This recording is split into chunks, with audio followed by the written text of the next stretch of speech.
gun dealers and so on. So I kind of learned it. Then came to the States in 79, studied engineering, everything. Those hobbies stopped, didn't have the money to Oh, collect sure. anything at that Yeah. time. And after, several years into my job, I went back into gun collecting maybe now about 15 years, 16 years.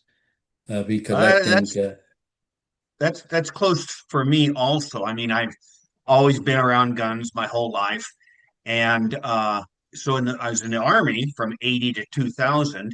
So I had guns, but not much of a collector. I mean, the two Lugers I had, one was a reblued LPO8 artillery Luger, and the other one was half and half. It was the top half matched and the bottom half matched. And it wasn't until after I retired from the Army I joined the Luger Forum, the original one, and I started learning about what a real collecting was, and got a mentor, a guy named Bill in Montana who helped me out. I was living in Washington, where I'm living now, and anyway, it's just interesting. I love hearing the history of how we all get into it and all that. So, what kind of stuff you want to talk about today? What do you have that Before you love? before I talk about any stuff, you've been doing it for 15 or so years, but you've published. I mean, you have several books now out.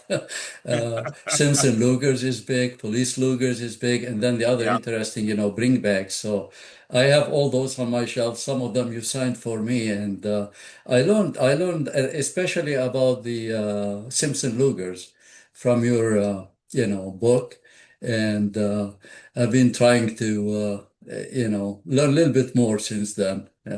Well, I find it's very helpful having somebody who's enthusiastic about the type that I like because a lot of people, I would say they don't know about Simpson Lugers. I mean, there are only approximately 11,500 made, and that's just from us keeping the numbers and everything else. But no, I do find it fascinating to try to gather as much information as we can. And of course, a lot of people don't know that the Simpson Company was, of course, taken over by the Nazis because they were a Jewish firm.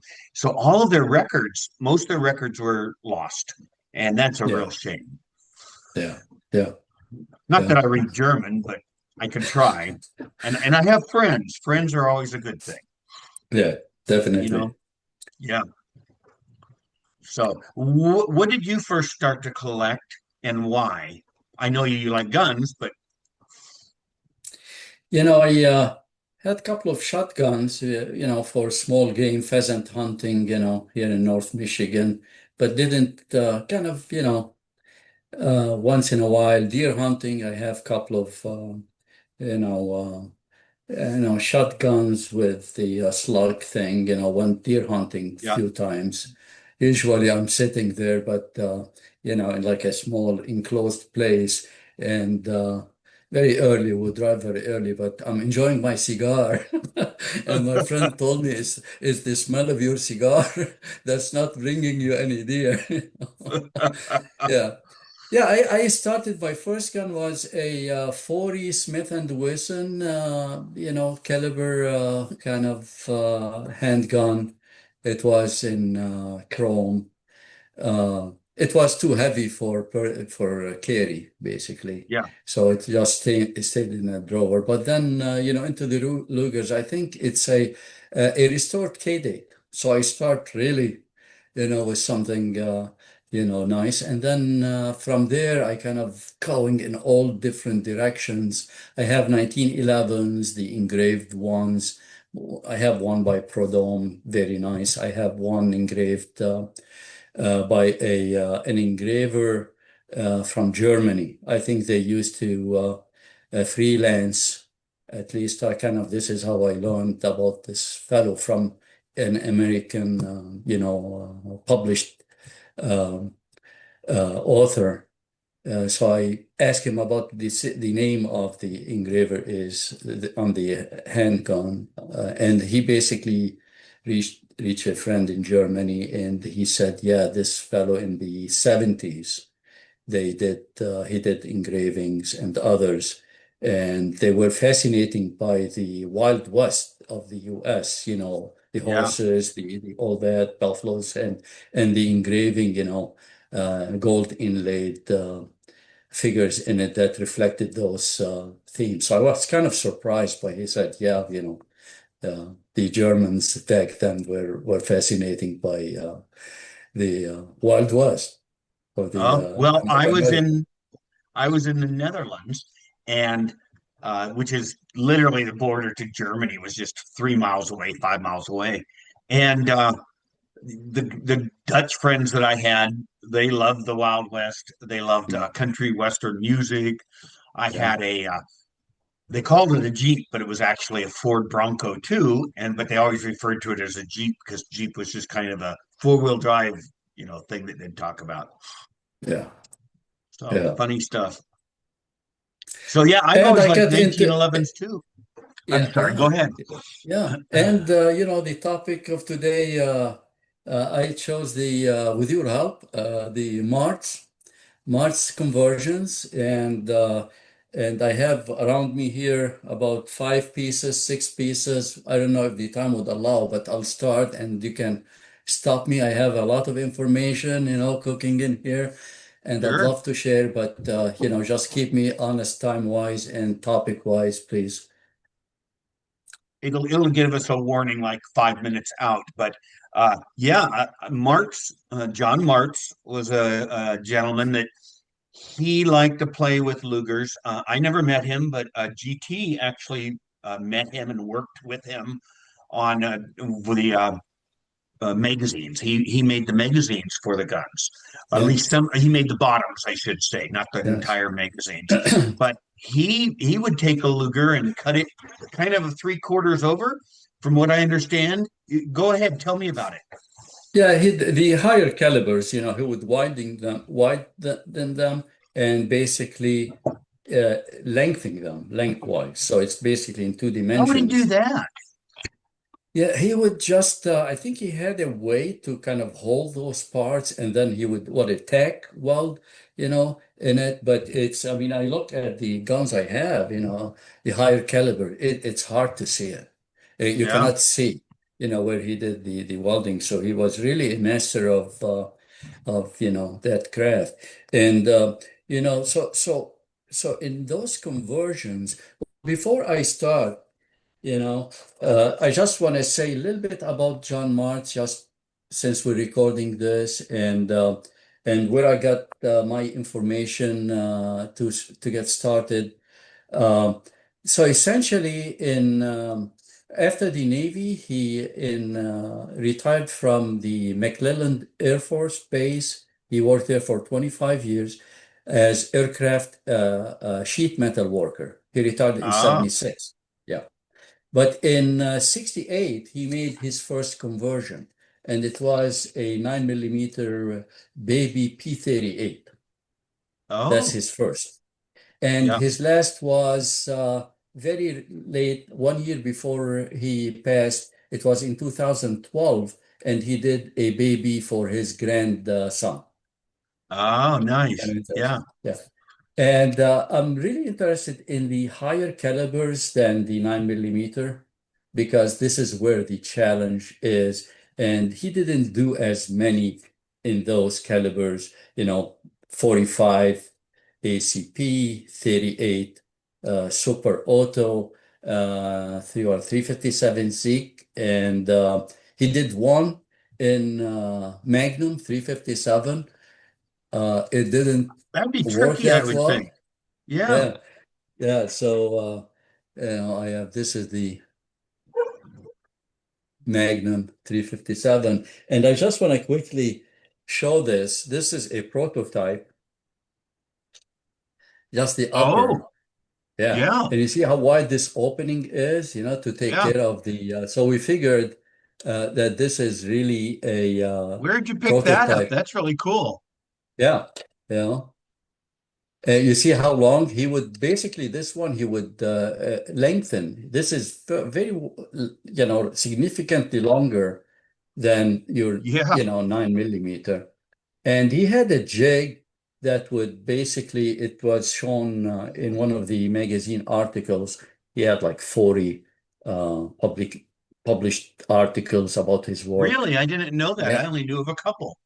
yeah, about 40, and some of them in French journals, Swiss journals. There was one in a Japanese, actually several Oh, I'll be darned. in guns, and this is really it features a fairly long article about, Martz guns. And then this is the I'm sure you know about the Henneronten. Yeah. This is a French, and there's a nice several page I'll be darned. article. That's an Yeah, interesting one like that, isn't it?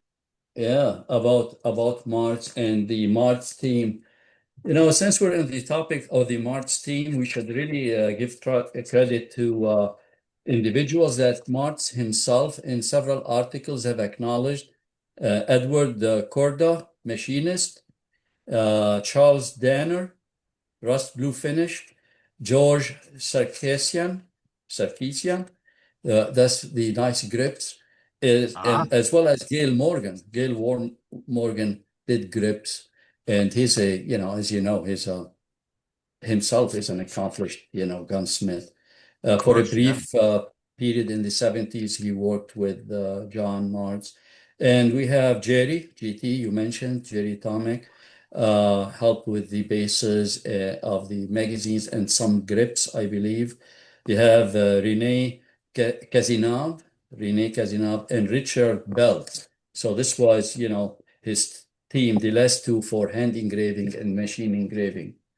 So here's a picture of John, my good friend Chris Hess. He gifted me this. You cannot Oh, see it, nice. but it's Yeah, Chris is yeah, a nice guy. yeah. It's signed by John Martz, and this is I think he had a small shop, one room in his house. He was Yeah. working on those. In the background, you can see he had a carbine over Yeah. here. Yeah, I can see that. Yeah. So, and he had innovations. He had the Martz um, uh, safe toggle release (MSTR) that he engraved on um, his guns. Unfortunately, as you know, those cameras they really don't focus well. But it's Well, somewhere I'm over. learning to where you can, if you send me some pictures, I can slip them in. I'm having a heck Okay. of a time learning video Yeah. editing for some reason. And also, Okay. as we get shorter on time, I'll Yeah. just make a new Zoom meeting and I'll just splice them together. Okay. So we're not worried about time at all. Okay. So What MSTR, caliber is that one, Mo? What caliber is that one? this is the 40, I'm sorry, this is the 45. This is number 20. This is one of 13 in Navy style. And look at the proportion of this bed. Oh yeah, Yeah. It's really I love it. well proportioned. Yeah. It's nice. Yeah. So the toggle release, so here's it's up. And the idea is that you can, with one hand, you know, well, maybe it's a little bit harder. So you see, you press it down, it goes into safe, and now it chambered around. I didn't know how it worked, so that Yeah. was great to see that. Show me again. Okay, so here we go. Now it goes into safety, and there's a reason for that because, you don't want accidentally, firing that round. So you have to take it off safety. Now you're ready to go. So here it is.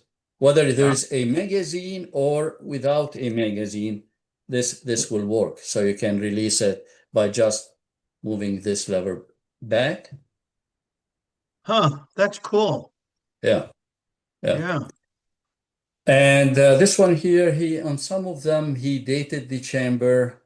The later ones, this is 1987 Oh, dated. I'll be darned. I didn't know he did that. Yeah, he made it in 1987. And the JVM, some of them Yeah. retain the DWM or the S42, and but he also went with the JVM.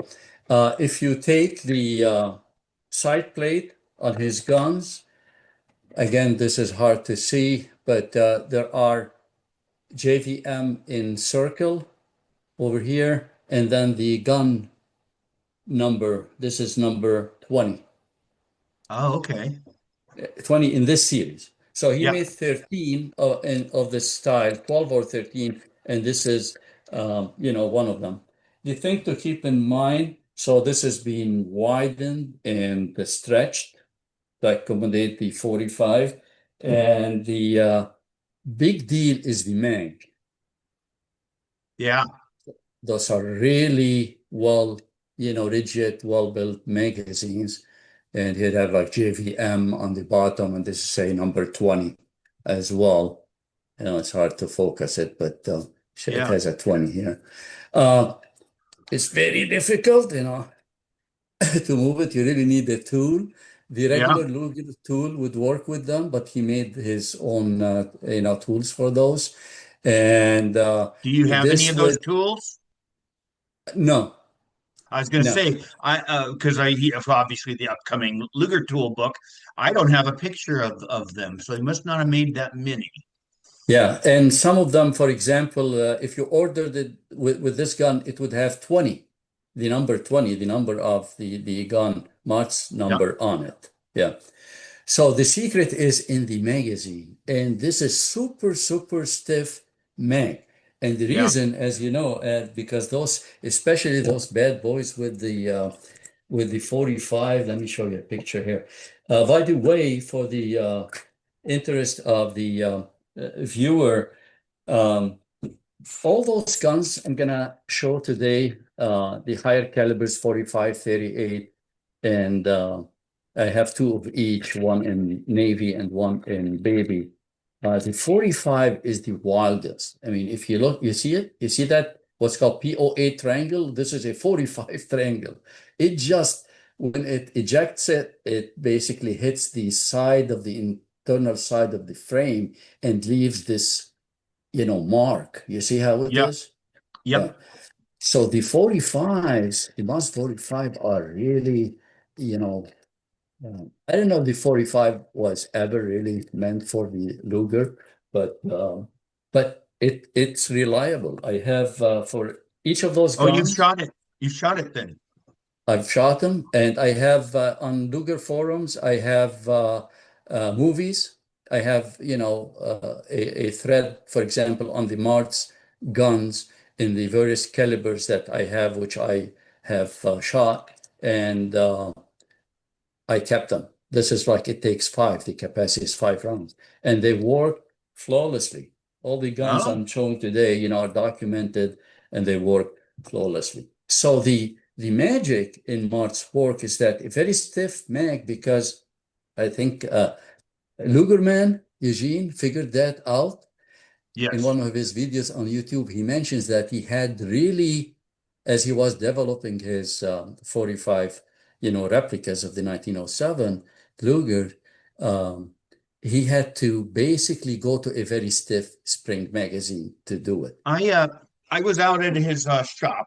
Yeah, I used to live in Pennsylvania, and I went yeah, out to his shop three, four times. He made me a carbine, yeah, and he talked about the magazines being so difficult to get them just right, and uh, he he was not all real complimentary about Martz, but I think a lot of individual people who make stuff, they always think their stuff is the best. yeah, yeah, yeah, true, Yeah, true, true. And then the secret, this is John Martz. Let yeah. me see if you can. It said, these are the 45 and 38 super mainsprings, September 88. So those came with one of the guns I bought, and look Oh, at those nice. big, springs. Oh, those are One is massive. 45 Yeah. and one is 38, and that's the secret. It's there. So it really, he had to balance several things. The toggle length, especially for those higher calibers, Yeah. the stiffness of the mainspring, and the stiffness of the magazine spring. And all Yeah. those would have to work really in harmony for the gun to work. and as an engineer, you can really appreciate that. I do. Yeah. Yeah. Yeah, So that's one. Let's move to the next one. So this is my first in March. Okay, the very first nice. one That's I am so I jealous. and this is the other one. This is in 38. Again, you see it's same style. I like the proportion of the navy style, Yeah, navy side, and the length of the barrel. Uh, yeah, this I is love the 6 inch. again, This 5 and a 6 inch, I think, are about perfect. yeah. And what And caliber is this? this is 38 Super. Ah, of course. You said And this 38, is and yeah, yeah. it's signed limited edition. This is number one of 10. So he made 10 Oh, of these. And by the yeah. way, two of them, you know, uh, I don't know if I should say this, but they went to uh, uh, accomplished gunsmith, let's say, Yeah. who made those grips. Oh, Okay, so he had like number four and five. This is number one, so I'm really proud of this one. And again, it has the Martz safe target release in it. This is made chamber dated 1983, and the JVM um, logo is over here as oh, well. that is cool. Yeah. And you've shot this one too. Yes, and again, I would keep this as it should be in 7 rounds. Number seven I couldn't find, so I have the six of those that I shot, and this also worked flawlessly. By the way, it's night and day experiencing shooting the 45 and the 38. The Oh, really? 38, oh yeah, the 38 is gentle. The 45 is a cannon. Oh, really? Yeah, Because yeah, I always yeah. thought that the 45 was more of a push and a 9 millimeter was kind of a jerk. So, but 38 Super is pretty powerful. It is. It is. It's it's so he had to stretch the frame on those, as you know, to Yeah, accommodate that for sounds the easy, and you and I know it. It's hard.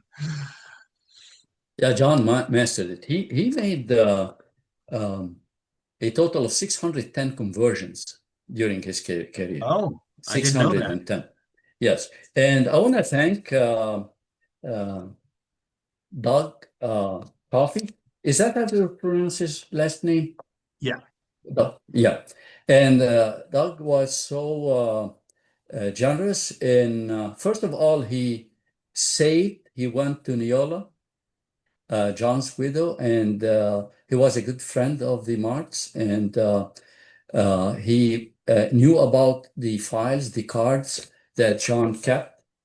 Oh, Okay. Now this has the customer name, so the sure. deal with Doug is that He got me started on Simpson Lugers. yeah. I mean, just a Yeah. wonderful collector, a great guy, He's so and a generous. cop. I just asked him, I showed him some of the posts. He probably was aware of some of the stuff I did on the Luger forums, and he said, okay, no problem. He shipped the cards to me, I mean, those are really a treasure trove of information. He is he has always shared his information. He's just a nice guy. Big tall Yeah. guy, by the way, too. He's taller I than me. I'm 6 foot, so never met him in person, and very he nice has, guy. yeah, at least three nice conversions of John. And I basically told him, when you when I pass him along, let me know. So yeah. So this is basically where the information is that I learned a lot from. And basically you have just like your Simpson chart. Hmm. There's a really very, very valuable information in it that you've collected, you know, added to it Yes. over the years. Well, that's And why I wanted to share it. Somebody else needs to have that granular information that I've got, and be another collector. I've seen too many collectors lose all their information because they die or they yeah, quit collecting it, or there's a house fire. We had a house fire about 12 years ago, 15 years ago, and it's yeah. just awful. You lose everything. And I appreciate you sharing that detailed list with me, and you keep adding to it, and I always look forward for the updated ones. I Added cannot keep three up this week. updating. Added three in three of them. Yeah, yeah. So, so I can generate charts, and all that stuff really is on Luger forums. If you search Martz files, Martz this and that convergence, the reader is gonna, come across them. This is an interesting chart. You know, so I took the data, put it in a spreadsheet, and I was able to generate all kind of charts. Now, what this is telling us is that the frequency, like how many conversions, okay, were purchased by a given customer. So this particular customer had 22 conversions. Wow. Yeah, 22. And remember, I mean, those were selling around what, 5,000 a piece, give or I take. think so, yeah. Yeah, yeah. And the next one is 16 guns. And one is 15, and the next one is 14, and then 11, and then it goes on. Repeat customers. So, I mean, that's uh, unbelievable numbers. yeah. How many of each caliber, for example, when it gets to the baby Lugers, again, we have a table, and it shows in 45, the babies, 45 babies, he made seven Lugers and Yep. five in P38. The 380 ACP, those were blowback, basically, unlock toggle. And he made one for his wife, we Oh, know. nice.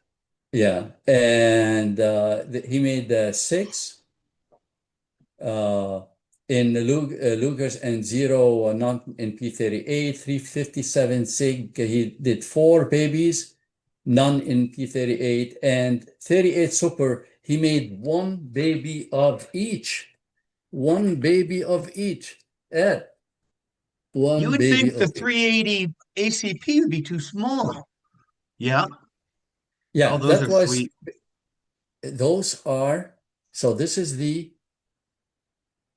So not only is 38. the barrel shortened, but is it the grip area magazine is shortened too, isn't it? Yes, yes, yes.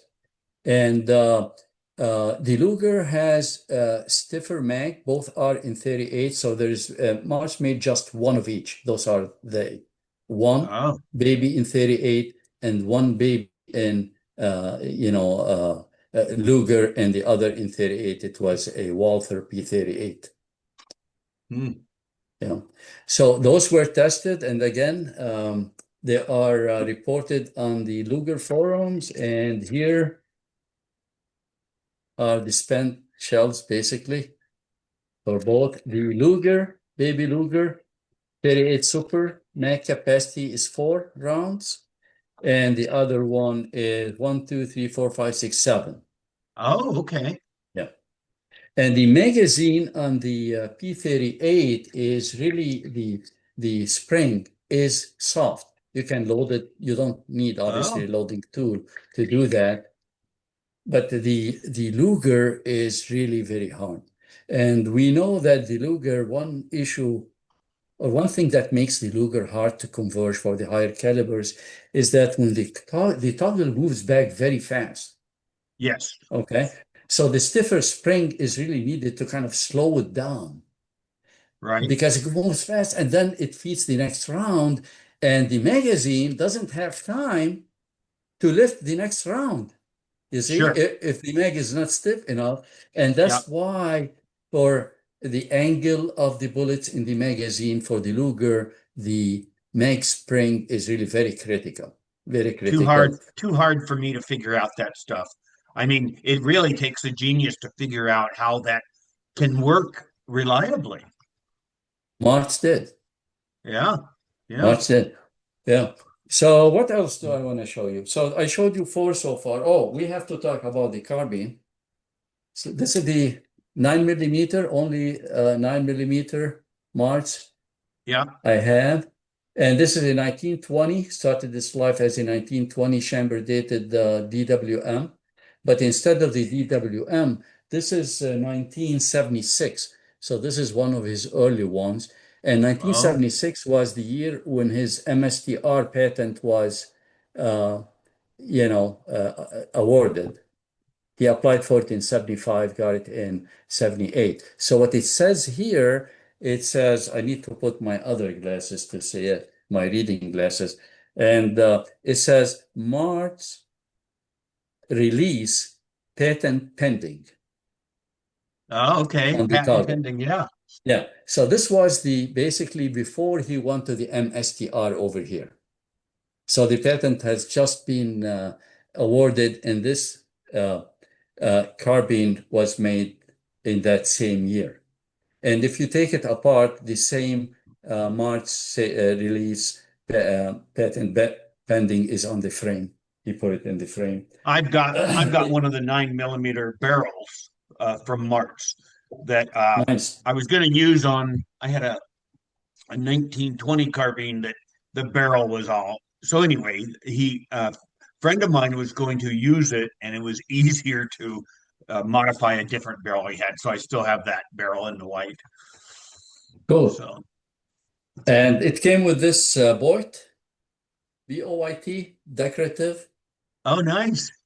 Yeah, You think holster. Jerry did that, or that was before Jerry? Probably.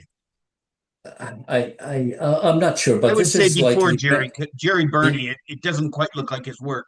no, it's Boyd. That's a kind of a holster maker and Yeah, has this decorative thing on it. yeah, it's very Um, nice. yeah, this Martz gifted to J.B. Wood. I know the He name, was but I don't know him. Yeah, he was a gun expert and writer. He published books and he wrote several articles. Here's one of his articles discussing the 22 Magnum conversion. I'd love Yeah, to I have was one going of to ask those. you about. Do you have any of his 22s? 22 Magnum, Oh, you the do. long one. Yeah, yeah. Do you own what? Do you own a 22 from No, Martz? no. No, there's only a I couple, will. I think, because that would be hard to get to work. Yeah, it was a challenge, but from what I've read in interviews and articles, Marx was very proud of that. Oh, Of the 22 conversion. Um, mm, as you know, on the 9 millimeters, the 45s, and any other caliber, this is locked.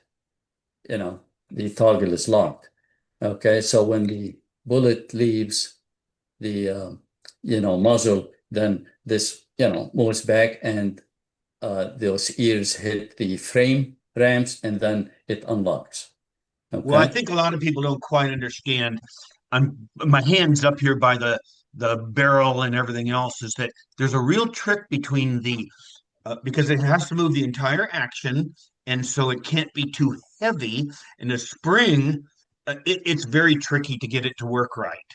Yes. You know? So if you check the spring on those, the spring is really soft. You see? It's Yes. really soft, softer than your regular, 9 millimeter. Yeah. So, yeah, so this was gifted to J.B. Wood, and in one of the articles he mentions it, and he took it to the range. He's deceased now, and I was lucky to get this, carbine. Do we have time to do one last one? Yeah. Yeah. We do actually. So those who couldn't afford the Martz guns, and they had a bit of gunsmithing themselves, they basically worked with Martz on building on converting a Luger. Now, this fellow, um, he is, I think I can mention his name, Ray Fry. So this is Pistol 10. Now, why is it Yeah. called Pistol 10? And he has like almost like a Krieghoff anchor. Those are engraved. And Yeah. then the year here is 1991. And it's This 45 ACP, right? this is 40, very close to the 40 Smith and Wesson. But when the gun was converted, they didn't have the 40 Yeah. Smith and Wesson. They have the 10 millimeter. So Right. this is 10 Kurz, the short 10. Ah, And if you compare Jason, Len, he kind of hand loaded. When I bought the gun, I had about 100 brass, you know, yeah.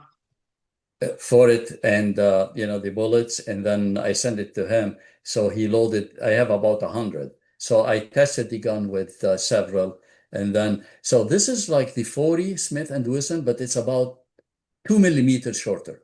So like a 45 gap, the they did the gap because Exactly. it was shorter than the because Eugene 100%. first did 45 gap, and I Yeah. had I think it was a 2 or 3 shot. It was all it was, but fascinating stuff, huh?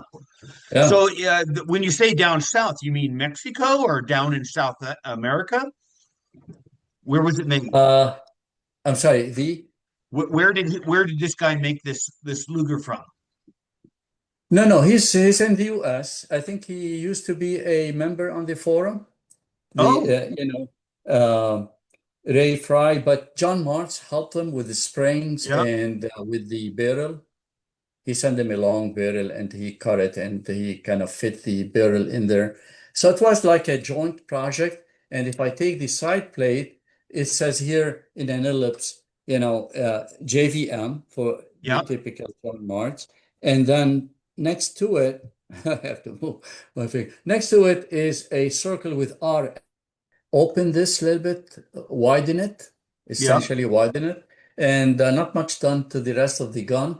Obviously, John installed fabricated and installed the barrel for the gun, and this is circa 1991. That's when it was completed.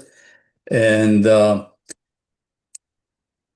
again, if I take this plate, you would see in ovals here, the JVM, and next to it, the RF for Ray Fry. So it's a collaboration between the two. And hey, those I grips was look familiar. that's yours. That's that's Also, the you one. said that show me how the thumb my goodness, I can't even talk. Okay. So you see that magazine thumb Yep. thingy? It's to the left of the grip, not to the And a right. normal Luger one's on the The, other side and holds the yeah, the holdover. normal one, it's on the other side. Yeah. You see? And it works with, to push up the hold open, you know? So with this one, Why is it on the other side though? I believe it's part of the levy. Is the levy like that? Or I don't know what the deal is. So when I bought the gun, I had like three of those. One is finished, one is on a base, like this is the March space, by the way. He made some of those, so these are really neat. Yeah, I've Yeah, seen them only in yeah, pictures, of course. yeah. Oh, okay, Okay. that's cool. Yeah. So you can put, rounds in it and an extra magazine. But this is the mark. So Why does it look like there's a loading tool in there? I'm sorry. There was a loading tool in there. Oh yeah. Let's see. Oh my God. Is I it a think Martz loading tool? this is a March loading tool. At my age, you start forgetting things. So let's see. Let's try it with the 45. Now, a regular tool would work with the March, mags. Oh wow, neat. I need Yeah. So pictures you of were that. asking here's one, and you can see it's a little bit different than the Yeah, nine yeah. millimeter ones. Yeah. Good eye there. I'm not sure if it really was meant for the 45, the higher caliber, or he had like a standard, tool for all his calibers. Because as I said, you can use a standard 9 millimeter loading tool to load the 38 Super and the 45 ACP that, Martz, makes. All right, so with this one, when I got your grips, I had to kind of you know how that the only the right grip is channeled? These Mhm. are the original grips that came with this gun, you know. They have the channel for the mag to go in, to allow for Right. this to slide in. And for this gun, had to take the left grip and channel it so it would accept the magazine, this Right. custom. Yeah. Okay, so oh, I should also mention something that we said this is a collaboration between this particular one, uh, Fry and Martz. Um, there's also, if I looked at the 38 Super, when I take the plate to see what Martz number it is, let me see if we can focus it. Okay. Anyway, it's over here. It's really hard to read. Yep. Again, this is JM in an ellipse because there wasn't enough space, so he went with the JM, John Martz, and then 1 of 10, 1 of 10, and Oh, then that. next to it in an ellipse it says, oh, it's not. In fact, I only observed this an hour ago when I was kind of putting this stuff together for the presentation, and it said GCM. GCM. Whose initials What's are those? Gail ECM? C. Morgan. Oh, I'll be darned. Gail Morgan, huh? So Oh, Martz, yeah, and Gail made those grips. On the other ah, gun, it was Circassian. He did those ones, okay, and those are the yeah. ones made by Gail. So Now, it but the is. frame is bigger, right? What caliber is that one? This is the 38. Yeah, Yeah. So I don't think Gail just did the grips on those because when you're acknowledging, when John Mars is acknowledging him on the frame like that, you know, that means Gail have contributed more than just the grips to this gun. sure. Maybe And maybe he finished it for him because Marx liked to leave them in that yeah, unfinished. He called it a satin or something, and they didn't have any bluing on yeah. And the finish is amazing on those.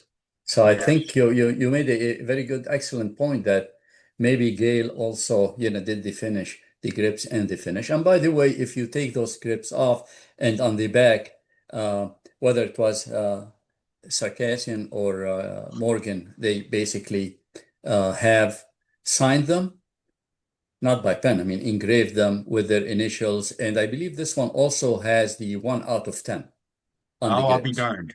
Yeah. Yeah. Yeah. Huh? That's cool. Uh, Well, I think we've got a lot more information about Mark's guns than anybody else has done. So I appreciate it. Yeah, I've been learning. And again, I want to thank, Doug Kofi for giving the information. And,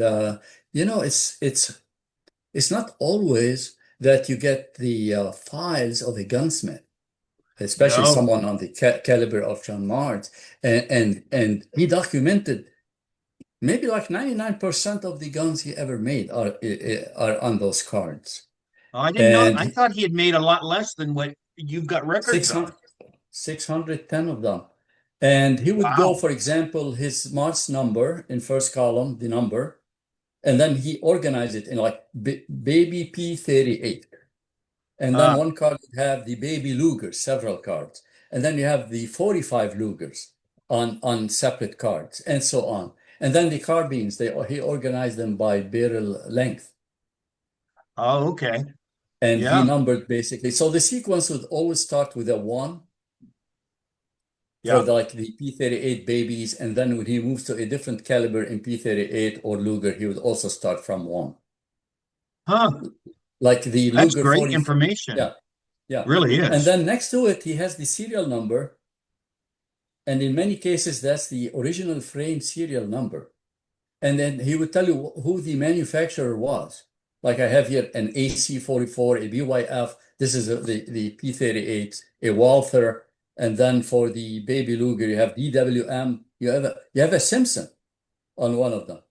Oh, does he have the Serial original serial number? 7902. What? 7902. 7902. I'm gonna write that down. I just, I was wondering, I was gonna basically, was thinking about it, and here it is, I just flipped the page and I saw that. And it would Well, tell you what the, my Navy, I have a Navy that GT made for me, and its a frame was a Simpson, and the upper was a that's right. Simpson. I have a Volpo like that. I'll Yeah, send you its number. I have a Volpo like that. yeah, Yeah. yeah, Actually, the upper is a Simpson. So the yeah. barrel, we have the serial number of the original Simpson, but the frame has a different number. I'll And they have to left, see if I added it because sometimes I forget. yeah. Yeah, and then he would go with the year, chamber year, like 1620, 1942s, and then if it's something that it's his own numbering, like the 1986 and so on, he would put it, then the caliber, and then the customer name and the barrel length, and the year he completed it Wow, that's cool. for That's each nice. of those 610 guns. Oh, that's cool. You'll have to look through it some more and show me some information. I'd like to see that. Yeah. Just kind of And fun. I know you appreciate that because you have your Simpson chart, and I've been playing with it, and you kind of sort things this way or that way, and it's very convenient. You learn a lot, Yes. by Yeah. grouping. Yeah, yeah, yeah, Well, and with the Simpson chart, I think the thing that jumped out at me the most is that the markings on the right, the acceptance markings, you can look and you can say, why does 3528 have this marking when none of the others do? So it just yeah. kind of, to me, it proves or disproves whether something might be messed with or even a fake, like those dates we were talking about, the 1925s and the 1926s. So, I'm well, looking I'm at going to let those. you go, Yeah. Okay. and I It's appreciate it. good enough for we'll keep it for the Martz stuff this time. That sounds Thank you, good. Ed. Thank you All for right. the opportunity. I really appreciate it. Thank Thank you. you, Mo. I appreciate you getting back with me. You take care. You too. Bye. Thanks. Bye-bye.